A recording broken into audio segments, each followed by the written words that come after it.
La semaine passée, nous avons émis un communiqué de presse qui parlait des avancements que nous avons dans notre projet de silice pyrogénée. Dans un premier temps, il faut comprendre que la silice pyrogénée est un matériel unique que nous faisons au travers de notre société, de notre filiale HPQ Silica Pulveris. La silice pyrogénée n'est pas la même chose que la fumée de silice. Pourquoi je dis ça? C'est parce qu'en anglais, les mots sont très proches. On parle de fume silica et silica fume, mais ce sont deux matériaux. Ce que nous faisons chez HPQ Pulveris, c'est que nous avons un réacteur de silice pyrogénée qui nous permet de transformer le quartz directement en silice pyrogénée. La fumée de silice est plus un sous-produit qui émane de la transformation du quartz en silicium métal, en silicium.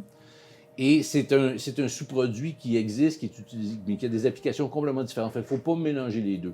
Je sais qu'en français, les mots sont tellement différents qu'il n'y a pas de risque, mais quand même, je voulais adresser cette chose-là. Fait que chez HPQ, tous nos projets, toutes nos initiatives de silice pyrogénée sont pilotées par notre filiale HPQ Silica Pulveris. Et nos projets de silice, de fumée de silice, vont dans le fond, ce sera un sous-produit de ce que nous allons faire avec le réacteur de réduction de quartz de PureVal. Le réacteur de silice pyrogénée de HPQ Silica Pulveris est très unique, dans le sens que nous partons directement du quartz en tant que matière première. Nous utilisons le plasma à haute température pour faire un produit final qui s'appelle la silice pyrogénée. Alors que pour les procédés traditionnels, la matière première utilisée pour faire cela est du silicium. Et après ça, il y a plusieurs transformations chimiques qui font pour finir par faire de la silice pyrogénée. Donc, chez HPQ a développé, notre partenaire technologique Pyrogenesis développe pour HPQ le réacteur de fumée de silice pyrogénée qui nous permet de transformer le quartz directement en silice pyrogénée. Ce qui est intéressant et fascinant avec les résultats, c'est que notre plan original était de démontrer que nous sommes capables de faire de la silice pyrogénée de qualité commerciale avec l'usine pilote. Le jalon que nous avons atteint avec les travaux que nous avons faits au laboratoire est majeur. Parce que nous avons été capables de faire de la silice pyrogénée de qualité commerciale au niveau laboratoire. Nous sommes déjà en position, alors que nous prévoyons atteindre cet objectif-là lorsqu'ils ont l'usine pilote, nous sommes déjà en position d'envoyer des échantillons pour validation de tierces parties externes. Et ça, c'est vraiment, pour nous, un jalon extrêmement important qui va nous permettre de mettre plus d'emphase sur la phase de l'usine pilote, sur les plans de commercialisation de la technologie et des produits. Parce que depuis le début, chez HPQ, nous croyons que tout ce que nous avions vraiment à faire au niveau technique, c'est de démontrer notre capacité de faire un matériel de qualité commerciale directement du quartz. Et nous aurions un tel avantage concurrentiel que les joueurs importants dans l'industrie viendraient nous voir parce qu'eux ont des contraintes environnementales qu'ils doivent respecter que nous leur permetterions d'atteindre s'ils utilisaient notre technologie.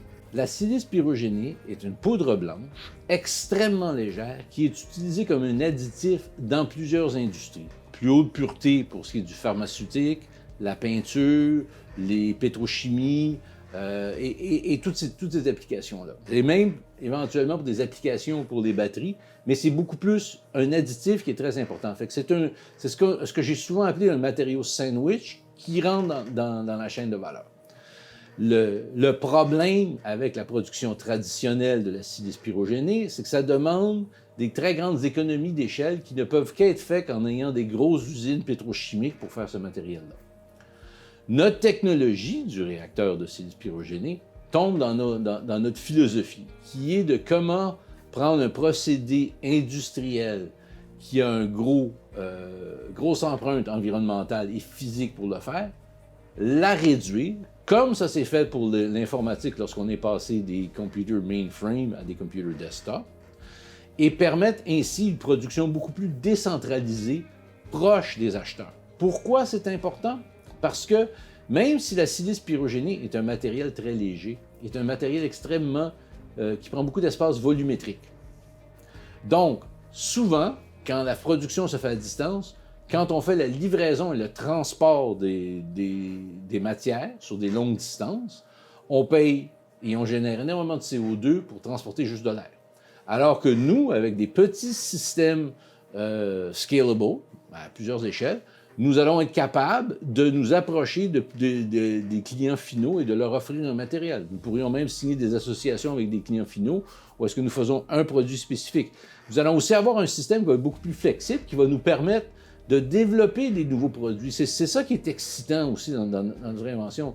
C'est que le réacteur de silice pyrogéné va probablement, et ça je le crois fondamentalement, ouvrir des nouveaux marchés à la silice pyrogénée.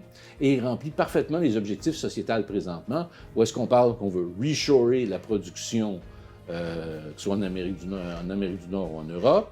Mais, comme j'ai souvent dit, les gens ne veulent pas reshorer avec les vieilles technologies. Et c'est pour ça que HPQ Silica Pulveris, avec ce que nous avons, nous sommes très, très bien positionnés pour prendre une position de leadership dans ce marché au cours des années à venir.